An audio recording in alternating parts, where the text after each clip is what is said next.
അങ്ങനെ മിരിയക്കുട്ടിയുടെ summer vacation ഇന്നു മുതൽ തുടങ്ങുകയാണ്. അതിൻ്റെ സന്തോഷം ആ ബസ്സിൽ നിന്നിറങ്ങുമ്പോൾ നിങ്ങൾക്ക് കാണാൻ കഴിയും. രാവിലെ പോയപ്പോഴേ ആശാട്ടി സ്കൂൾ അടയ്ക്കുന്നതിൻ്റെ വലിയ സന്തോഷത്തിലാണ് പോയത്. അങ്ങനെ ഈവനിങ് ആയപ്പോൾ മിയക്കുട്ടിക്ക് പാർക്കിൽ പോകണമെന്നൊരു ചെറിയ നിർബന്ധം. എന്നും ബിൽഡിങ്ങിൻ്റെ അടുത്തുള്ള പാർക്കിലൊക്കെയാണ് ഞങ്ങൾ കൊണ്ടുപോകുന്നത്. സ്കൂളൊക്കെ അടച്ചതല്ലേ, എന്നാൽ പിന്നെ അല്പം ദൂരെയുള്ള ഏതെങ്കിലും പാർക്കിൽ പോകാമെന്ന് ഞങ്ങളും കരുതി. ഇന്ന് ഡ്യൂട്ടിയൊക്കെ കഴിഞ്ഞ് ഞാനും അല്പം ടയേർഡായിരുന്നു. എങ്കിലും അത് ഞാൻ കാര്യമാക്കിയില്ല. അവരുടെ കൂടെ പുറത്തൊക്കെ പോകുന്നത് നമുക്കും ഒരു സന്തോഷമല്ലേ.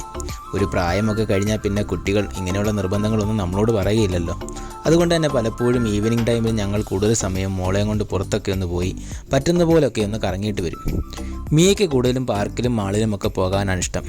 ഇവിടെയൊക്കെ എവിടെ നോക്കിയാലും ചെറുതും വലുതുമായ പാർക്കുകൾ ധാരാളമുണ്ട്. അതുകൊണ്ട് ഓരോ ദിവസവും ഏത് പാർക്കിൽ പോകണമെന്ന് കൺഫ്യൂഷനാണ്. എനിക്ക് ഓഫ് കിട്ടുമ്പോഴൊക്കെ ഞങ്ങൾ ഒരുമിച്ച് കുറച്ച് ദൂരെയുള്ള പാർക്കിലും മറ്റ് സ്ഥലങ്ങളിലുമൊക്കെ ഒന്ന് പോകും. മോൾക്ക് കൂടുതലും പാർക്കിൽ പോകാൻ ഇഷ്ടമായതുകൊണ്ട് ഞങ്ങളുടെ യാത്രകളൊക്കെ ചെന്ന് അവസാനിക്കുന്നത് ഏതെങ്കിലുമൊക്കെ പാർക്കിലാണ്. ഞങ്ങൾ വന്നത് സിറ്റിയിൽ നിന്നും ഏകദേശം 45 മിനിറ്റ് യാത്ര ചെയ്താൽ എത്തുന്ന സ്ഥലത്താണ്. ഇതിനു മുമ്പും 2-3 പ്രാവശ്യം ഇവിടെ ഞങ്ങൾ വന്നിട്ടുണ്ട്. ഇവിടെ വലിയ ക്രൗഡൊന്നുമില്ല, നല്ല പീസ്ഫുള്ളായ സ്ഥലമാണ്. അതുകൊണ്ട് സമയം കിട്ടുമ്പോഴൊക്കെ ഞങ്ങൾ നേരെ ഇങ്ങോട്ട് പോരും. ഇവിടെ വന്നാൽ ഞാൻ മുമ്പ് പറഞ്ഞതുപോലെ തന്നെ പിന്നെ നമ്മളെ മൈൻഡ് പോലും ചെയ്യില്ല. അവൾ കുറച്ച് കൂട്ടുകാരെയൊക്കെ തപ്പിപ്പിടിച്ച് അവരുടെ കൂടെ കളിക്കും. കൂടെ പോകുന്നവർ പോസ്റ്റായി പോകും. ഇപ്പോൾ ഇവിടെ സമ്മർ ടൈം ആയതുകൊണ്ട് ഏകദേശം 5 മണിയൊക്കെ കഴിയുമ്പോഴേ ചൂടൊന്ന് കുറയുകയുള്ളൂ.